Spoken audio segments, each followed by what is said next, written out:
Hello, and welcome to episode 7 of Enchanting Economics in New Mexico. It's also part 5 in our coronavirus series. This podcast is a production of Beaver, the recognized expert in socioeconomic data for the state of New Mexico. Your hosts, as always, me, Rayanne McKernan, and Saroon Lytel.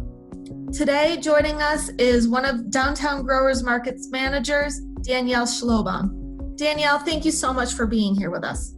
Yeah, thanks for the invite. We're excited to discuss things with you. So, for those who aren't familiar with the Downtown Growers Market, can you give our listeners a quick overview of what the purpose of the program is and how you guys got started? Yeah, so the mission of the Downtown Growers Market is to support and promote local agriculture, small business development, and community engagement to better the economics, health, well-being, and education of New Mexico residents. And so a little history about the market. It was established in 1996. It was just a small farmer-run market at Robinson Park downtown. And it continued to grow. And so in 2012, it was taken under the Downtown Albuquerque Main Street Initiative, which is a nonprofit that has similar goals as far as economic development and funding and assisting with small businesses and things like that. So we are currently a project of the Downtown Main Street Initiative. And we've grown to, we have 200 plus vendors every year now. And it's grown into its own kind of giant thing. We're the longest running market in Albuquerque. We do prioritize farmers, so we try to get as many of those guys in as possible, but we include food vendors, artisans, health and wellness folks, and typically we'll also have a bunch of fun community event stuff happening at the market. Not anymore this year, but hopefully in the future. Well, yeah, speaking of this year, coronavirus really took off here in March. How are you? How are your growers? Have you guys had to take any extra precautions to protect your health? Yeah, so the market's run by myself and my other co-manager, Liz Skinner, and we have been working from home basically since mid-March. Our vendors are all in varying capacities as far as that goes. A handful of our farmers have set up their own CSAs, and so they're stepping back from the market, possibly the whole season. We're kind of, taking everything day by day, but and so they've taken those extra safety precautions to not be in the public and are just kind of doing their own deliveries or pickups at their farms. Other vendors, have moved their operations online, as far as the market at the park, we're still hoping to do that with a bunch of safety precautions in place. But, again, it's kind of everyone's, everyone's kind of at different places, I guess, but definitely taking more safety measures. Gotcha. And for the vendors that have stuck with you, has the epidemic had any effect on market supply? Or could it affect market supply later on in the summer or fall? Or is that business as usual? Yeah, well, as far as growing food, we definitely, there hasn't been an interruption in that. Our farmers are still out there planting as much as possible. And we've also been working with other organizations around the city and around the state that can help farmers get food out if they have more than they're able to sell on their own or through us. But I guess I would say it's business as usual in the sense that there's definitely a demand for local food, but it's different because we had one farmer say that they've switched to a CSA operation, which is community supported agriculture. So customers can pay them directly for weekly boxes of food. And farmers, I guess, they would plan their growing crops differently for a CSA than they would selling at a market. So things like that, I guess, have disrupted some of their operations because farmers have to plan months in advance how they're going to grow things. But they've all been adjusting quickly and, figuring out ways to still grow a lot of food and get it out to the local community. Gotcha. And a lot of them sell to local restaurants, right? Some of them do. I wouldn't say all of them, but yeah, there's a good amount that do. Are there any that are suffering from restaurant closures, or are there any local grocers who have stepped up to purchase more locally grown food? Yeah, I mean, that was definitely a resource that has been cut off for people, or at least, diminished significantly. There are still some local restaurants that are trying really hard to work with our local farmers. But yeah, it's definitely gone down quite a bit. And I think a lot of those farmers have turned to, like I said, a lot of them have done the CSA. There's also, La Montanita Food Co-op, I think has been trying to take on some more farmers. There's just kind of a lot involved with selling at their store. So, some farmers are doing it, some of them aren't. But so we work really closely too with the New Mexico Farmers Marketing Association, and they're a statewide organization that helps with farming and local ag and farmers markets. And they have a coordinator who does distribution. And he's been working specifically with schools and senior centers and things like that. And then there's also New Mexico Harvest, which is a really big online CSA. And so they've been kind of taking on more farmers and food. We also have La Cosecha, which is located in the South Valley, that work with local farmers. So, we're finding and working with folks to make sure that they have a place to sell their food and get a fair price for it. Gotcha. We spoke with a local restaurateur last week, and he said in the second week of the state shutdown that his sales actually spiked.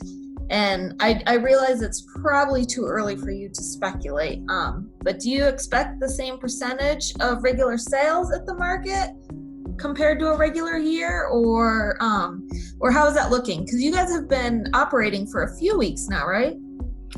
Yeah, so we've been operating with our curbside pickup, farm to car setup. But no, I don't think that I think our sales will be significantly lower than they are in a normal year. I mean, we're working, really hard to get our vendors' products out to people, but it's still not the most smooth system, and we're kind of having to adjust and fix things weekly. But we have some plans in place to possibly work with a more streamlined website that would be kind of more of just like an online market. But but again, we're working with a lot less vendors, or not, I shouldn't say a lot, but we have some fewer vendors, and people are still kind of figuring out what they want to do. So it'll for the market in particular, the sales that we record from our vendors, I'm assuming it'll be lower than usual. Last year we brought in almost $2 million in sales, but that was with a full functioning market, and we typically see between 2,000 and 3,000 customers come out every week, and our pickup has been serving, last week we served about 165 customers, which is great, but it's significantly less than, what we would see on a normal market day. Gotcha. And you guys recently announced a partnership with the city of Albuquerque. Can you tell us a little bit about that? Yeah, so we've worked closely with the city of Albuquerque, since the beginning of this market. Robinson Park is a public city park. It's a historic park, and so we do event permitting and things like that every year, and have worked with various city departments. This year in particular, the city has been helping to promote local agriculture and supporting local businesses and things like that. And we also have worked with them with some funding to help with our food access programs. So we offer EBT payment, and with that we have a program called Double Up Food Bucks, which is if you have an EBT card, you can basically get twice as much money to spend at a market on fresh fruits and vegetables and plant starts and seeds. And then we also do WIC checks, senior checks, and Presbyterian Fresh RX prescriptions. And so these are all food access programs to help get, New Mexicans access to local healthy produce. So they've been working with us to help to expand those programs and get the word out on that. That's awesome. You also mentioned earlier about your farm to car program. Can you tell us a little bit about that? Yeah, so basically the way that we have it set up right now is you can go to our website, downtowngrowers.org, and there's a farm to car tab right at the top, and the page will kind of go over all the details for you. But basically we have our participating vendors listed, and right now we've got it split up into categories so it can kind of help you navigate a little better. So you can go under like the produce tab, and we have all of our produce vendors listed.